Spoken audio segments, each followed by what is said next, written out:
The battle that changed everything. They told themselves that week in June 1942 that the ocean was empty except for weather. The Pacific was a deep, indifferent blue, a blank canvas stretching to the horizon, and both navies moved across it with the peculiar arrogance of men who believed maps were destiny. Then, in a few bruised hours, the ocean stopped being blank and started being a stage. Aircraft roared into the sky, black smoke made ugly bouquets from burning flight decks, and the shuttle of people and metal across the water rewrote strategy for the rest of the war. The Battle of Midway, 4 days of confusion, courage, and cold computation, is the kind of clash that historians call a turning point.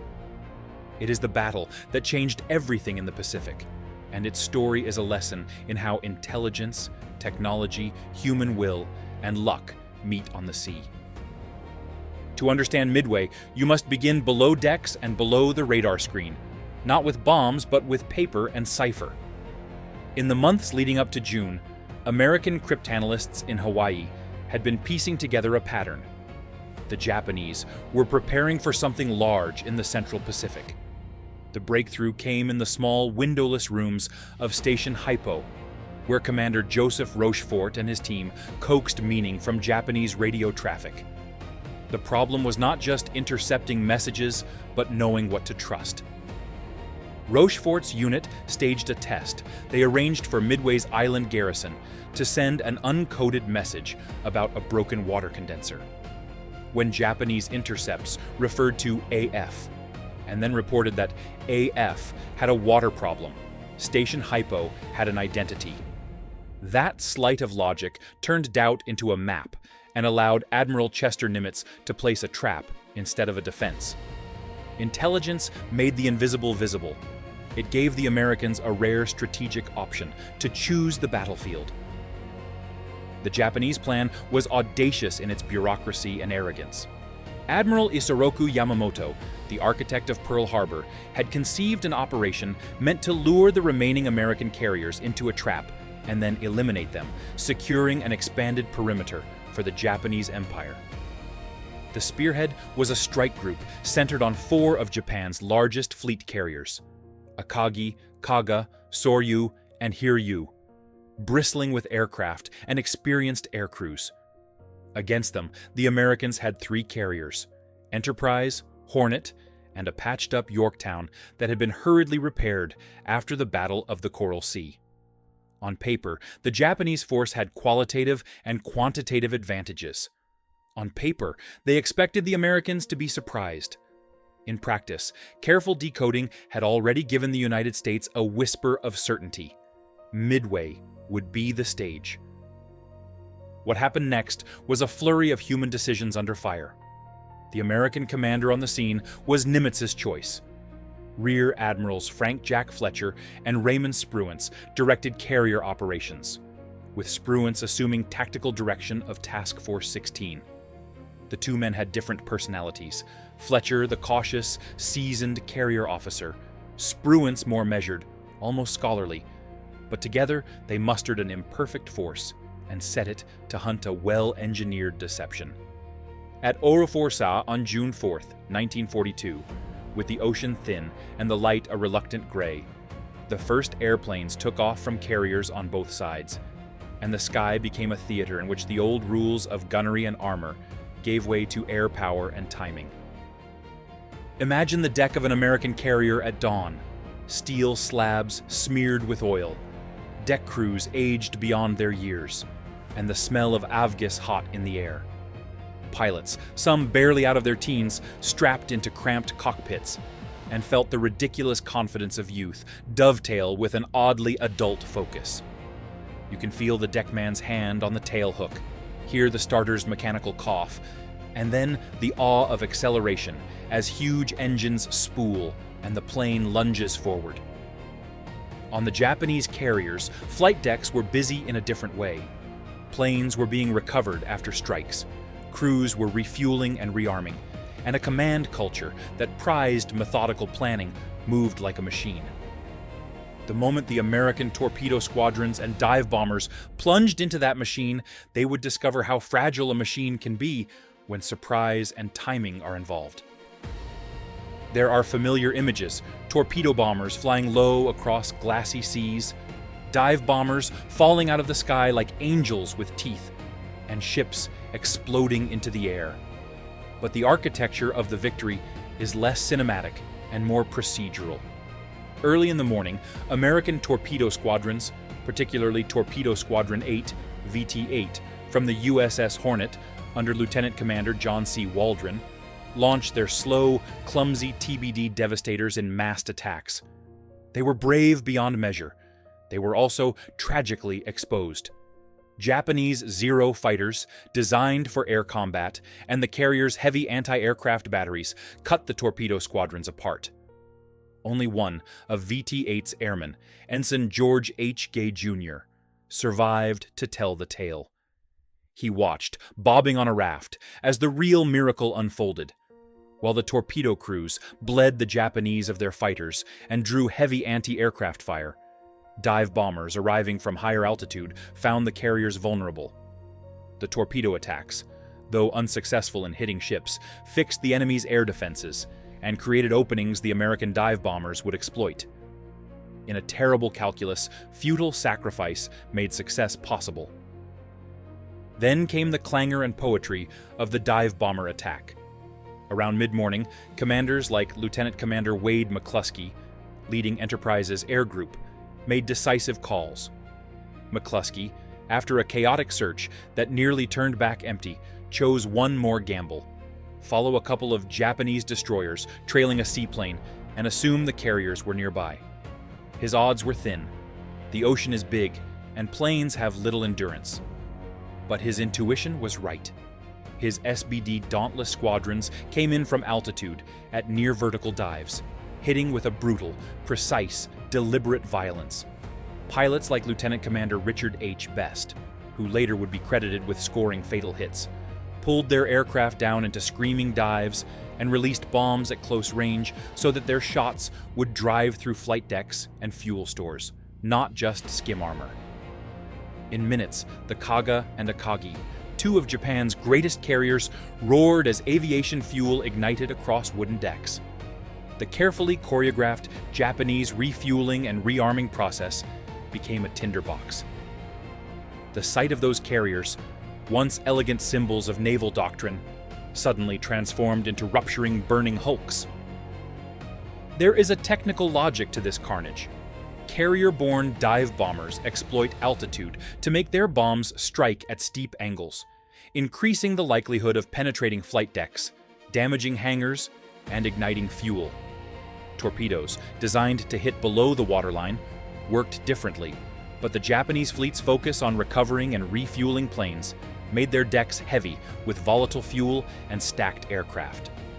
When bombs punched flight decks or set aircraft alight, secondary explosions and chain fires took hold. The Japanese carriers, carrying not only planes, but also highly trained air crews and mechanics, suffered a kind of organizational I-dead-ath. Even if a ship's hull remained afloat, the carrier's ability to launch and sustain air operations evaporated in the roar of fire. That loss of capability at strategic scale, William Gibson might say, was the damage you can't see in a single image, but that reshaped an entire theater of war. Midway's pattern also exposes human contradiction. Gallantry in the face of near-certain death, and the desperate hope that knowledge and timing can outsmart raw force. Consider Ensign George Gay, alone, floating amid a sea-strewn graveyard, who could see the dive bomber's carnage and later described it in almost clinical terms. "I watched bombs hitting the Kaga like dropping anvils," he said in later interviews. Words that sound like a man trying to distance himself from memory. The pilots who dove for the Japanese carriers were not anonymous coordinates on a chart.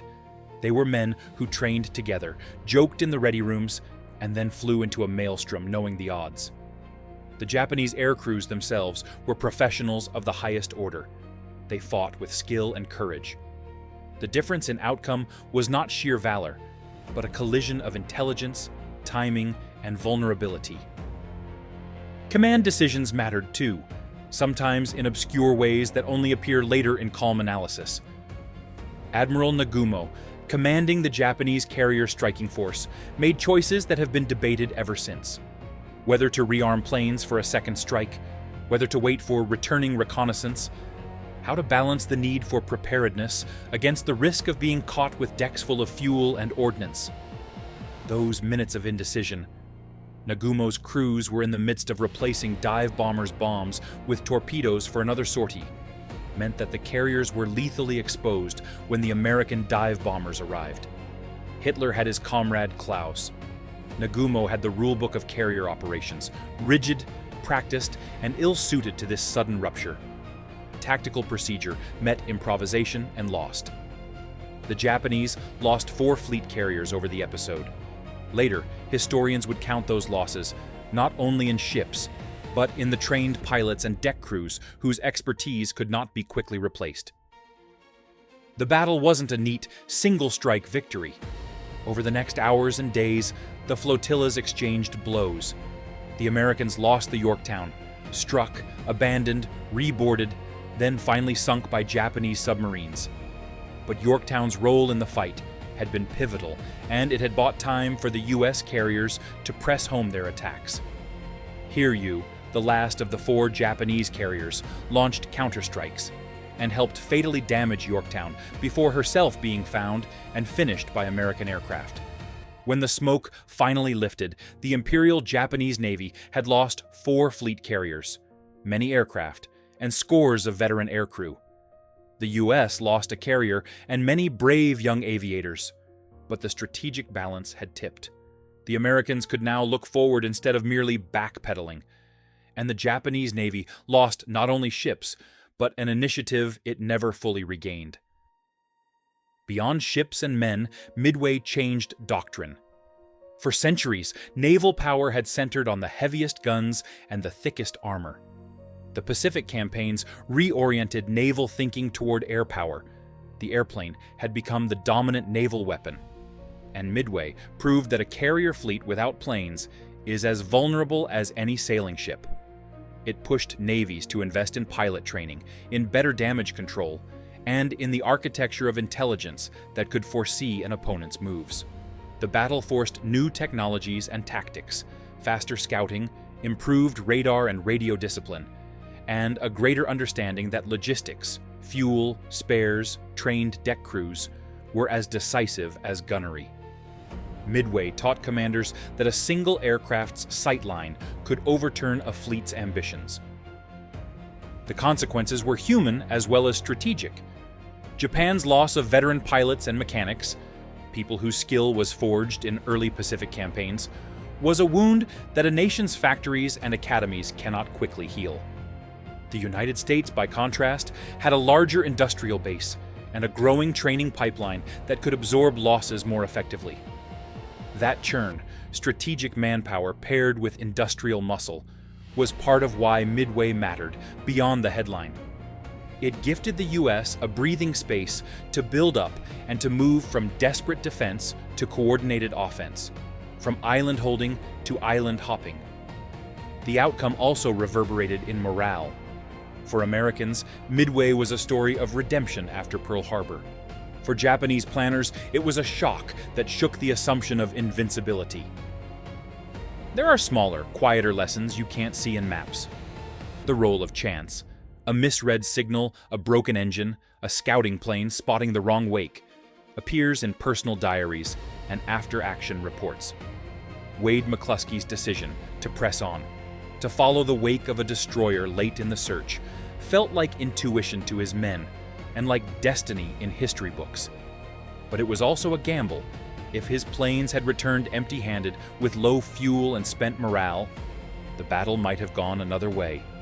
That curious blend of human improvisation and rigorous planning is the real substance of tactical history. Plans matter, but people and accidents decide. We should also reckon with cost. Midway was not a clean sweep of moral certainty.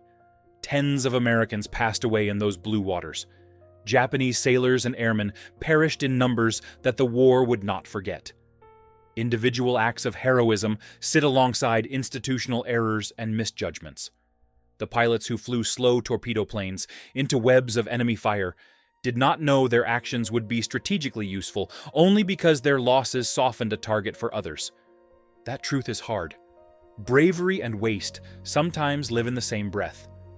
We can admire courage and simultaneously ask whether better planning, better equipment, or different tactics might have reduced bloodshed. History does not absolve these contradictions, it invites them into conversation. If the battle changed naval doctrine, it also changed the moral calculus of warfighting. The kind of intelligence success that Station Hypo achieved raises questions about secrecy and power. Decrypting the enemy's plans saved lives in one sense and enabled an ambush in another. The US had to decide what to do with such knowledge: reveal that you know, and thus risk the source, or act on it and shield the method behind a sacrificial narrative. History often reduces such choices to tidy moral victories. In the moment, they are wrenching. Commanders had to choose whether to gamble with lives on the altar of strategy, and they did.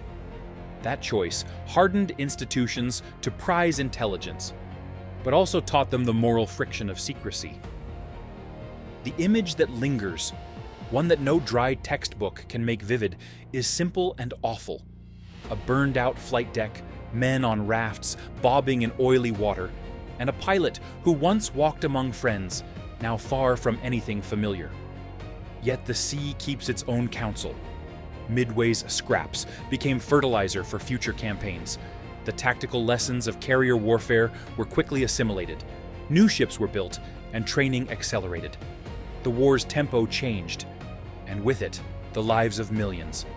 Historians can argue about inevitability, but the pilots and sailors who lived through Midway knew what mattered: timing, courage, and a kind of cold luck. Their instant decisions, made with imperfect information and imperfect machines, became the pivot on which the Pacific swung. So what does the battle that changed everything tell us now?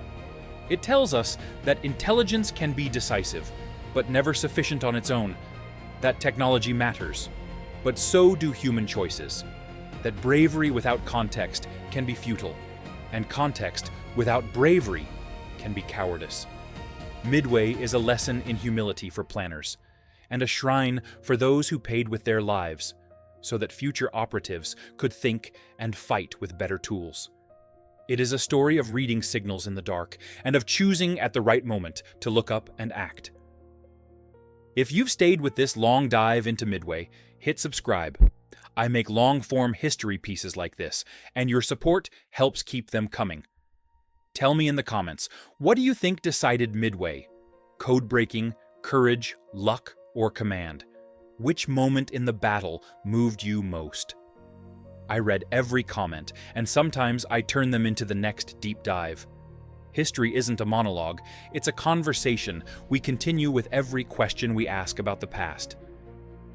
Finally, imagine the last light over the ocean that day, smoke on the horizon, survivors clustered on rafts, a cruiser's searchlight sweeping the dark, and an admiral standing under a small lamp as he writes a dispatch that will go to a commander 1,000 miles away. His message will be tactical, but its echo will be strategic for decades. That dispatch, and the men who made it possible, is why we still talk about Midway as the battle that changed everything.